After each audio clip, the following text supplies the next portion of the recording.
Last వీడియోలో మనం William Carey గారి జీవిత చరిత్ర పార్ట్ 9 విన్నాం. ఈ వీడియోలో మనం పార్ట్ 10 విందాం.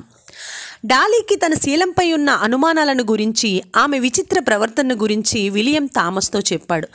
ఎప్పుడూ ఉద్వేగంగానూ విస్తారంగానూ మాట్లాడే థామస్ ఈ విషయంలో మాత్రం జాగ్రత్తగా మాట్లాడాడు.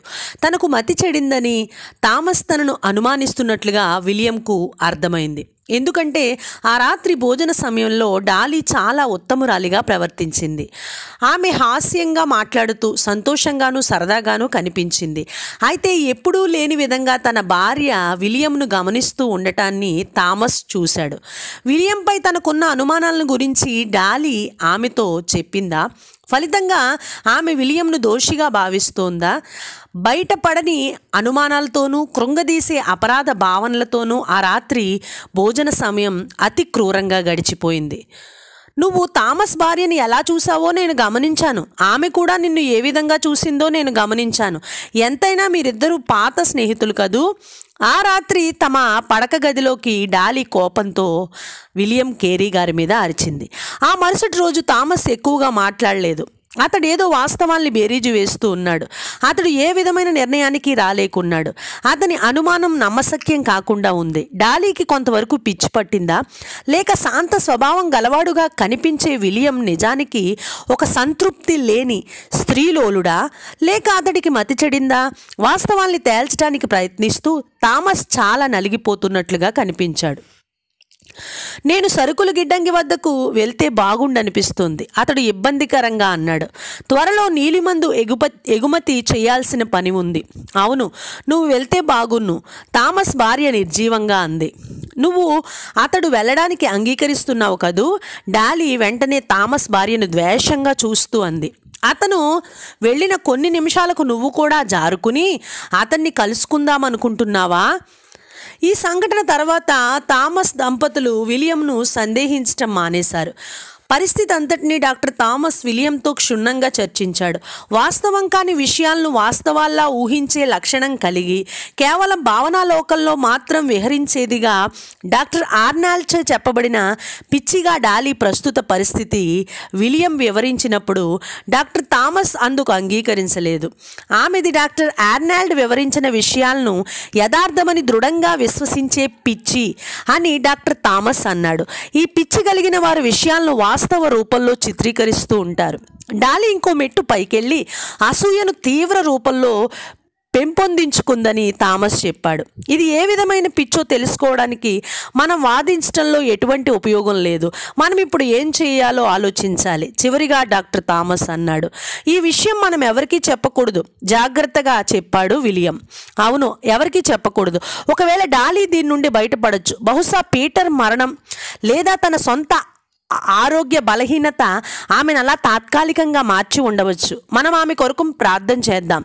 కానీ అనేక వారాలు గడిచిన తర్వాత డాలీ పరిస్థితి ఇంకా క్షీణిస్తున్నట్లుగా స్పష్టంగా కనిపించింది. విలియం కేరీ గారి భార్య అయిన డాలీ గారి పరిస్థితి. విలియం ఇతర స్త్రీలను దర్శిస్తున్నాడని, ఆమె ఇప్పుడు అతన్ని రోజు ఇంటి నుండి వెంబడిస్తోంది. డాలీ ఇప్పుడు బహిరంగంగా అతనిపై నిందలు మోపడం ప్రారంభించింది. అంతేగాక ఇంట్లో విలియంపై అప్పుడప్పుడు కత్తిని విసిరేస్తూ అతనికి ప్రాణానికి ప్రమాదకరంగా తయారైంది. జూన్ మాసంలో విలియం తన డైరీలో ఈ విధంగా రాసుకున్నాడు. నేను వ్రాయలేని శ్రమలు నా సొంత కుటుంబ సభ్యుల ద్వారా నేను ఎదుర్కోవడం నాకు చాలా బాధను కలిగిస్తోంది. వీటిని భరించడానికి నాకు ఇంకా ఎక్కువ విశ్వాసం, ఓపిక కావాలి. నాకు వీటిని దయచేయమని దేవుణ్ణి మనసారా ప్రార్థిస్తూ ఉన్నాను. విలియం తన డైరీని పక్కన పెట్టి ఆలోచించడం ప్రారంభించాడు. పదే పదే తన బాధల గురించి వ్రాయడం కష్టంగా ఉంది. తాను దేవునికి కృతజ్ఞత తెలుపగల విషయాలు ఎన్నో ఉన్నప్పటికీ తాను నిరాశలో ఉన్నాడు. దేవుడు తన బలహీనతను గూర్చి ఏమనుకుంటున్నాడు? ఈ విషయాలను ఇంకెప్పుడు తన డైరీలో వ్రాయకూడదని విలియం నిర్ణయించుకున్నాడు. అకస్మాత్తుగా తన భార్యతో కలిసి థామస్ ముద్నాబట్టీకి వచ్చాడు. మామూలుగా థామస్ ముందు డాలీ ఎంతో స్థిరంగా ఉండేది. అయితే ఈసారి భోజన సమయంలో ఆమె తన్ను తాను మరిచిపోయి విలియంపై దాడి చేసింది. అతడి తలను బాది ముఖాన్నంతా రక్కింది. నిజాయితీ లేనివాడా, మోసగాడా అని విలియం కేరీ గారి భార్య విలియం కేరీ గారి మీద గట్టిగా అరిచింది.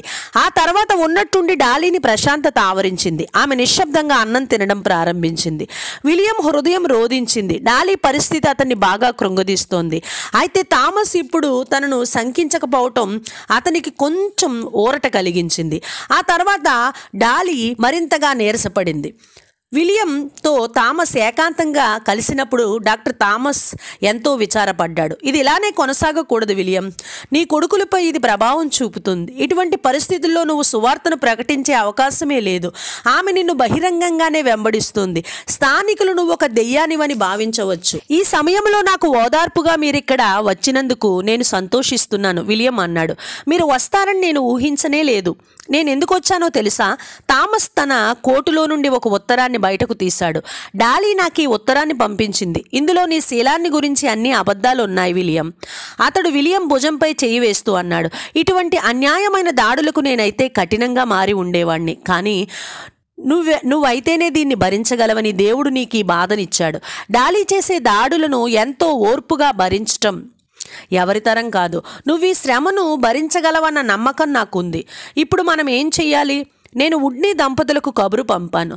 వారు వచ్చిన తరువాత మనమందరం డాలీకి నచ్చచెప్పడానికి ప్రయత్నిద్దాం. వుడ్నీ దంపతులు వచ్చిన తరువాత ఆ రెండు జంటలు డాలీకి గంటల తరబడి నచ్చజెప్పారు. డాలీ పిచ్చితో రెచ్చిపోయింది. ఆమె విలియం విషయంలో తప్ప మిగతా విషయాలన్నిటిలోనూ మామూలుగా ప్రవర్తిస్తోంది. ఆమె విలియంపై ఒకటి తర్వాత మరొకటి నిందలు మోపసాగింది. వారు ఇంకొక వైపు నుండి ప్రయత్నించారు. వారు ఇండియాకు వచ్చిన 2 సంవత్సరాలకు వారికి ఉత్తరాలు రావడం మొదలయ్యాయి. వారు డాలీకి ఆ ఉత్తరాలను చదివి వినిపించి వాటిని గురించి ఆమెతో సరదాగా చర్చించటం ప్రారంభించారు. బహుశా స్వదేశం నుండి వచ్చిన ఉత్తరాలు ఆమెలో మార్పును తీసుకుని రావచ్చని వారు అభిప్రాయపడ్డారు. కేరీ మరియు ప్లాకెట్లు కుటుంబాల నుండి వచ్చే ఉత్తరాలను డాలీకి చదివి వినిపించారు. మౌల్టన్లోనూ లిసెస్టర్లోనూ ఉన్న వారి స్నేహితుల నుండి వచ్చిన ఉత్తరాలను వారు ఆమెకు చదివి వినిపించారు. కొన్ని ఉత్తరాల్లో అద్భుతమైన వార్తలు ఉండేవి. తమ అసోసియేషన్లో చర్చిలు ఎప్పుడూ లేని విధంగా అభివృద్ధి చెందుతున్నాయి. ఆ అభివృద్ధికి కేరీ దంపతులు ముఖ్య కారకులని ఆ ఉత్తరాల్లో చెప్పబడింది. డాలీ ఈ వార్తను అర్థం చేసుకున్నట్లుగా మెల్లగా నవ్వింది. కానీ ఈ ఉత్తరాల ఆమెలో ఏ మార్పును కూడా తీసుకుని రాలేకపోయాయి. ఆమె ఒక ఉత్తరంలోని విషయాలను ఎంతో వివేకంగా చర్చించగలుగుతోంది. ఆ మరుక్షణమే ఆమె విలియంపై దాడి చేస్తోంది. ఆ తర్వాత థామస్ విలియంను ప్రక్కకు తీసుకుని వెళ్ళి, మనకిక ఒకే మార్గం ఉన్నట్టుగా కనిపిస్తోంది విలియం అన్నాడు. ఆగు, జాగ్రత్తగా చెప్పినట్టుగా అన్నాడు విలియం. ఆ తర్వాత ఉలిక్కిపడే ఒక వార్తను అతడు విలియంకు చెప్పాడు. డాలీ మళ్ళీ గర్భవతి. వచ్చే జనవరిలో ఆమె ఒక బిడ్డకు జన్మనివ్వబోతోంది. అయితే మనం అంతవరకు వేచి చూద్దాం థామస్ అన్నాడు. కొన్నిసార్లు బిడ్డ పుట్టడం వలన పిచ్చి నయమవుతుందని డాక్టర్ ఆర్నాల్డ్ తన పుస్తకంలో రాశాడు. ఇంగ్లాండ్ నుండి వచ్చిన ఒక ఉత్తరం డాలీ నుండి దాచబడింది. మిషన్ సొసైటీ నుండి వచ్చిన ఆ ఉత్తరం విలియంకి ఎంతో మానసిక వ్యధను కలిగించింది. విలియం తన సేవను విడిచిపెట్టి డబ్బును సంపాదించే పనిలో నిమగ్నుడయ్యాడన్న విలియంను గాయపరిచే విమర్శలను లండన్లోని మిషన్ సొసైటీ తన ఉత్తరంలో రాసింది. విలియం సొంత సొసైటీ కూడా అతన్ని కాస్త సున్నితంగా ఖండించింది. ఈ ఉత్తరం విలియంను బాగా గాయపరిచింది. అయితే ఆ సమయంలో ఆండ్రూ పుల్లర్ అనారోగ్యంగా ఉండడం చేత అతనికి ఈ ఉత్తరం సంగతి తెలియదన్న విషయం విలియంకు కాస్త ఓదార్పునిచ్చింది. విలియం వెంటనే ఇండియాలో తన పనిని వివరిస్తూ సొసైటీకి ఉత్తరం రాశాడు. ఈ నీలిమందు వ్యాపారం కేవలం వీరి మిషనరీ ప్రయత్నాలకు నిధులను సమకూర్చడానికి మాత్రమేనని అతడు వారికి వ్రాశాడు. తాను కేవలం ఒక సామాన్య జీవితం జీవిస్తున్నట్టుగా అతడు వారికి తెలిపాడు. బెంగాలీ, హిందీ భాషల్లో దేవుని వాక్యాన్ని ప్రచురించటమే తన ధ్యేయమని అతడు వారికి వివరించాడు. వారికి నా శ్రమ తెలిస్తే ఎంత బాగుండు అతడు విలాపించాడు. ఈ ఉత్తరం కూడా వారు కొన్ని నెలల తర్వాత చదువుతారు. విలియం తనలో తాను అనుకున్నాడు. 1795 సంవత్సరం అంతా కూడా సొసైటీ గాయపరిచే విమర్శలతోనూ డాలీ కోపేద్రకములతోనూ విలియం నలిగిపోయాడు. ఆ శీతాకాలంలో మొదటిసారి తన బాధను తన చెల్లెలతో విలియం ఇలా పంచుకున్నాడు. డాలీకి దుఃఖం, కోపం విపరీతంగా ఉన్నాయి. ఇంగ్లీష్ వారు మరియు ఇతర ఐరోపా దేశస్థులు ఆమెతో మాట్లాడరు, కానీ అంతా వ్యర్థమైపోయింది. దీనికి అంతమేమిటో దేవునికి మాత్రమే తెలుసు. ఆమె మోపే నిందలన్నీ నిరపరాధమైనవై నందుకు దేవునికి స్తోత్రం. కానీ ఇలా నిరంతరాయంగా మోపుతున్న నిందలు వినడం వల్ల నా పిల్లలు నాశనం అవుతున్నారని విలియం కేరీ గారు తన చెల్లెలకు ఉత్తరం రాశాడు తన భార్య డాలీ విషయమై. చివరకు ఇంగ్లాండ్లో ఉన్న తన కుటుంబీకులకి డాలీ విషయం తెలిసిపోయింది. డాలీ పరిస్థితి గురించి థామస్ ఆండ్రూ పుల్లర్కు ఉత్తరం రాశాడు. ఎందుకంటే విషయం సొసైటీకి తెలియబడాలి. ఆ పని ఒక వైద్యుడు చేస్తే బాగుంటుంది. థామస్ ఏదీ దాచలేదు. అతడు విలియం పై డాలీ చేసే దాడులను, ఆమె బెదిరింపులను, మోపే నిందలను వివరించాడు. అతడు ఆ ఉత్తరాన్ని ఆశాభావంతో ముగించాడు. జనవరిలో ఆమె ఒక బిడ్డకు జన్మనివ్వబోతోంది. బహుశా ఆమె కోలుకోవచ్చు అని యాండ్రూ పుల్లర్ ఒకప్పుడు అదే ఆశతో ఉన్నాడని విలియంకు తెలుసు. పుల్లర్ భార్య ఇలాగే మతి చెడిందిగా ఉండి ఒక బిడ్డకు జన్మనిచ్చిన తరువాత పూర్తిగా పిచ్చిదానిగా మారి ఆ తర్వాత కొంతకాలానికే యాండ్రూ పుల్లర్ గారి భార్య మరణించింది. డాలీ గర్భవతిగా ఉన్న సమయంలో విలియం నీలిమందు తయారీపై ఆసక్తి చూపవలసి వచ్చింది. ఈ నీలిమందు తయారీలో వేసవిలోని వర్షాకాలపు 3 నెలల సమయం ఎంతో జాగ్రత్తగా శ్రద్ధ చూపాలని విలియం నేర్చుకున్నాడు. సంవత్సరంలో మిగిలిన సమయం అంతా, ముఖ్యంగా నవంబర్ నుండి ఫిబ్రవరి మధ్య ఉన్న శీతాకాలంలో 400 చదరపు మైళ్ళ విస్తీర్ణంలో ఉన్న నీలిమందు జిల్లాగా పిలువబడే 200 గ్రామాలను విలియం దర్శించేవాడు. ప్రతి శీతాకాలంలో కనీసం సగం జిల్లాలనైనా తిరగాలని విలియం నిర్ణయించుకున్నాడు. ఈ కాలంలో నీళ్లు తక్కువగా ఉండడంతో అతడు నీళ్లతో నిండిన పొలాల గట్లపై నడుచుకుంటూ ఆ గ్రామాల్లో పనిచేసేవాడు. నీళ్లు మరీ తక్కువగా ఉన్నప్పుడు అతడు గుర్రాన్ని ఉపయోగించేవాడు. అతడు ఒక గ్రామాన్ని చేరుకుని తన వ్యాపారం ముగించుకున్న తర్వాత ఎంతో చాకచక్యంగా ఒక గుంపుతో చర్చను ప్రారంభించేవాడు. ఎప్పుడూ క్రొత్త విషయాలను తెలుసుకోవాలన్న ఆసక్తి, తొందర కలిగిన భారతీయుల సంఖ్య పెరిగేది. ఆ సమయంలో విలియం సువార్తను అందించేవాడు. నా వాక్యాలు ఇంకా ఇంగ్లీష్ లాగానే ఉన్నాయి, నేను ఇంకా వారి ఉచ్చారణను నేర్చుకోవాల్సి ఉంది అతడు థామస్తో అన్నాడు. కానీ వారి ఆత్మలో నేను మానసిక వ్యధను కలుగజేస్తున్నానని వారు ఫిర్యాదు చేయడం ద్వారా నేను చెప్పేది వారికి అర్థమవుతుందని ఖచ్చితంగా చెప్పగలను. రామ్ బాసుతో లేక మరొక పండితుడితో కలిసి విలియం అనువాదపు పనుల కొరకై సమయం కేటాయించగలిగేవాడు. ఒకసారి రాత్రిళ్ళు ఆవాలు నూనె దీపపు మసక వెలుతురులో ఒక ఏకకలంతో వ్రాస్తూ విలియం శ్రమించేవాడు. ముద్రాబట్టిలో బయలు ప్రాంతాల్లో భారతీయులకు, తన ఇంటి క్రింది అంతస్తులోని యూరోపియన్లకు ప్రతి ఆదివారం అతడు బోధించేవాడు. నవంబర్ 1, 1795 తేదీన ముద్రాబట్టిలో ఒక బాప్టిస్ట్ చర్చిని విలియం అధికారికంగా ప్రారంభించాడు. శామ్యుయల్ పోవెల్తో పాటు థామస్ కుటుంబీకులు విలియం అక్కడ బాప్తిస్మం ఇచ్చాడు. డాలీని విలియం ఏదో విధంగా నెట్టుకొస్తూ ఉన్నాడు. ఆమె కోపంతో ఏం చేస్తుందేమోనని పనివారు గమనిస్తూ ఉండేవారు. ఆమె పనివారిని కానీ పిల్లల్ని కానీ దూషించేది కాదు, కానీ విలియంకు వ్యతిరేకంగా మాత్రం తరచుగా మాట్లాడేది. విలియం ఎక్కువ సమయం ఏదో ఒక గ్రామంలో గడుపుతూ ఉండేవాడు. డాలీ గర్భవతిగా ఉన్న చివరి నెలల్లో విలియం బయటకు వెళ్ళినప్పుడు అతన్ని వెంబడించడానికి ఆమె అంత ఆసక్తి కనుపరచలేదు. 1796 జనవరిలో విలియం తమ బిడ్డ పుట్టుకతో సహాయపడ్డానికి ముద్నాబట్టిలోనే ఉన్నాడు. వారు ఆ బాబుకు జోనాథాన్ అని నామకరణం చేశారు. ఇప్పుడు ఫెలిక్స్కు 10 సంవత్సరాలు, విల్లీకి 5 సంవత్సరాలు, జెబ్బేజ్కు 2 సంవత్సరాలు. విలియం మరియు థామస్ కుటుంబీకులకు డాలీ పరిస్థితి మెరుగుపడుతుందేమోనన్న ఆశగా గమనించారు. తమ చిన్న బిడ్డ నిద్రించే సమయంలో డాలీ తిరిగి విలియంపై దృష్టి నిలపసాగింది. ఆమె పరిస్థితి మెరుగుపడలేదు, కానీ ఇంకా క్షీణించిపోతోంది. ఒకసారి విలియంపై డాలీ కత్తి విసరడాన్ని డాక్టర్ థామస్, అతని భార్య చూశారు. నేను ఆమెను నిర్బంధించాలి, డాక్టర్ థామస్ కఠినంగా అన్నాడు. నీవు క్షేమంగా ఉండాలంటే అదొక్కటే మార్గం విలియం. నేను ఆ విషయమై కొంత దీర్ఘంగా ఆలోచించే సమయం లేదు. థామస్ అభ్యంతరం తెలిపాడు. వెంటనే నిర్బంధించాలి. ఒకవేళ నీకేమైనా నీ యొక్క భార్య అయిన డాలీ ద్వారా హాని జరిగితే నీ పిల్లల భవిష్యత్తు ఏమిటో ఆలోచించు. 1790 6 ఆరంభంలో డాలీ జోనాథాన్తో పాటు ఒక గదికి పరిమితం చేయబడింది. ఆమెకు చదవడానికి పుస్తకాలు, కుట్టు పరికరాలు, వ్రాసుకోవడానికి అవసరమైన వస్తువులు ఇవ్వబడ్డాయి.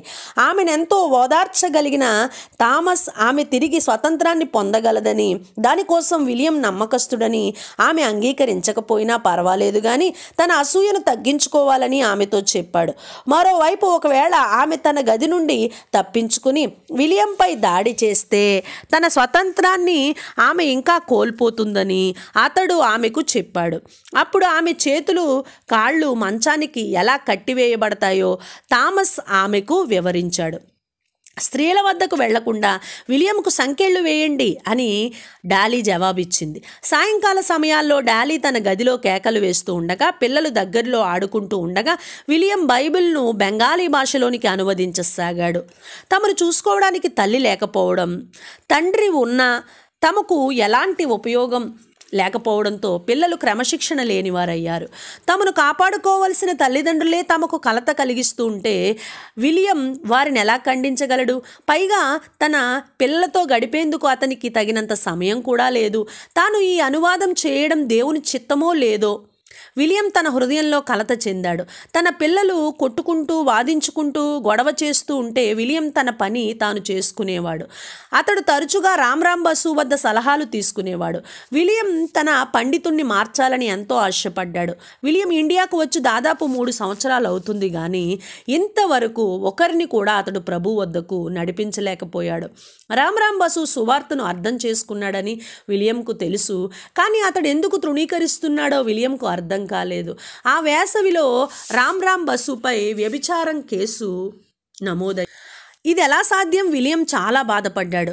యేసు తప్ప మనలను పాపమనే అంధకారం నుండి ఎవరు రక్షించగలరు అని బెంగాలీలోకి అనువదించబడిన మొదట క్రైస్తవ పాటను వ్రాసిన రామ్ బసు ఇలాంటి ఘోరం చేశాడా?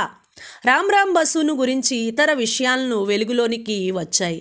తన గుమస్తా పనిలో కూడా అతడు మోసం చేశాడు. అతడు తన స్వాధీనంలోని డబ్బును స్వాహా చేసేవాడు. విలియం అతన్ని తన వద్ద నుండి బయటకు పంపడానికి ఇష్టపడలేదు కానీ పంపించేశాడు.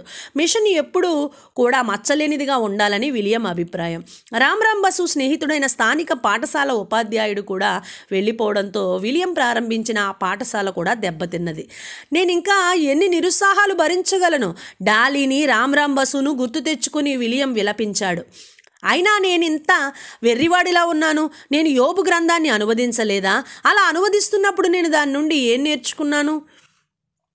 అతడు తిరిగి తన పనిలో నిమగ్నమయ్యాడు. అతని పాఠశాలకు ఒక ఉపాధ్యాయుడు దొరికాడు. ఆ పాఠశాలలో కొన్ని కులాలకు చెందిన సుమారు 30 మంది భారతీయులు హాజరయ్యేవారు. వారిలో 5 ఏండ్ల నుండి 20 ఏళ్ల వరకు ఉన్న విద్యార్థులు ఉన్నారు. వారిలో కొంతమంది అనాథల అవ్వడం వల్ల వారికి భోజన వసతులు ఇవ్వబడ్డాయి. విలియంకు బెంగాలీ భాషలో రామ్ బసుకు ఉన్నంత జ్ఞానం లేదు. తనకన్నా ఎక్కువ జ్ఞానం ఉన్న ఇంకొక పండితుణ్ణి విలియం పనిలో పెట్టుకున్నాడు.